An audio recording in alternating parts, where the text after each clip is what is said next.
एक जन्म का अद्भुत प्रसंग। मथुरा नगरी में यदुवंश का राजा कंस था। उसकी बहन देवकी का विवाह वसुदेव से हुआ।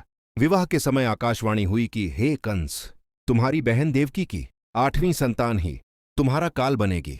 ये सुनकर कंस ने देवकी और वसुदेव को बंदीगृह में डाल दिया। देवकी की 7 संतानों में से 6 को कंस ने मार डाला। 7वीं संतान योगमाया की कृपा से रोहिणी के गर्भ में स्थानांतरित होकर बलराम बने। जब 8वीं संतान का समय आया तब आधी रात को कारागार में भगवान स्वयं कृष्ण रूप में प्रकट हुए।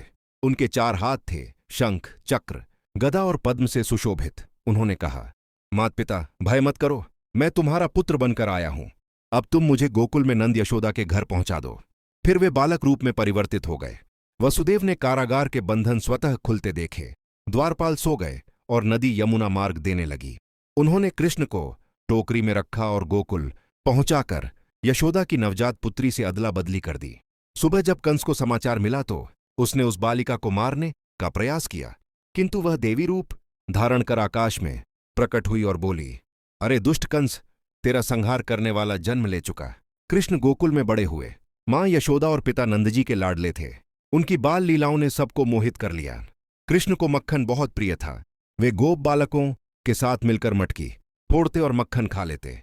जब यशोदा ने उन्हें रंगे हाथ पकड़ा तो उन्होंने भोलेपन से कहा, मैया, मैंने तो कुछ नहीं किया।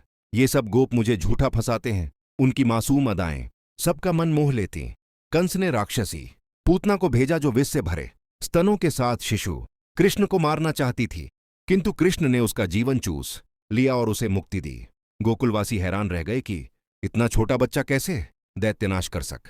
एक बार शाक्टासुर राक्षस ने रथ का रूप धारण कर आक्रमण किया, परंतु कृष्ण ने पैर की ठोकर से उसका वध कर दिया। तृणावर्त नामक राक्षस बवंडर बनकर आया और कृष्ण को आकाश में ले गया, किंतु कृष्ण ने उसके गले को पकड़कर उसका अंत कर दिया। एक दिन यशोदा ने देखा कि कृष्ण ने मिट्टी खा ली। उन्होंने जबरन उनका मुख खोलकर देखा तो आश्चर्य, संपूर्ण ब्रह्मांड वहां दिखाई दिया। ग्रह, नक्षत्र, समुद्र, पर्वत सब। यशोदा चकित होकर सोचने लगीं कि यह मेरा पुत्र है या स्वयं ईश्वर। यमुना नदी में कालिया नामक विषैला नाग रहता था। वह जल को विषाक्त कर सबको पीड़ित करता था। कृष्ण नदी में कूद पड़े और कालिया के फनों पर नृत्य किया। उनके चरणों के स्पर्श से कालिया पराजित हुआ और उसने कृष्ण से प्राणदान मांगा। कृष्ण ने उसे समुद्र में जाने का आदेश दिया। एक बार इंद्र ने गोकुलवासियों से पूजा की मांग की, पर कृष्ण ने कहा, हमें इंद्र की नहीं, गोवर्धन पर्वत की पूजा करनी चाहिए, क्योंकि वही हमारी गायों को घास देता है। ग्वाल बालों ने गोवर्धन की पूजा की। क्रोधित होकर इंद्र ने घनघोर वर्षा शुरू कर दी। कृष्ण ने अपनी छोटी उंगली पर गोवर्धन पर्वत उठाकर सबको आश्रय दिया। 7 दिन तक गांव वाले पर्वत के नीचे सुरक्षित रहे। अंततः इंद्र ने क्षमा मांगी और कृष्ण की महिमा स। युवावस्था में कृष्ण और बलराम मथुरा पहुंचे। वहां कंस ने धनुर्भंग और मल्लयुद्ध का आयोजन किया। कृष्ण ने अपने प्रतिद्वंद्वी चाणूर का वध किया। बलराम ने मुष्टिक को मारा। अंत में कृष्ण ने कंस को धराशायी कर उसका संहार कर दिया। इस प्रकार अत्याचारी का अंत हुआ और मथुरा में आनंद छा गया।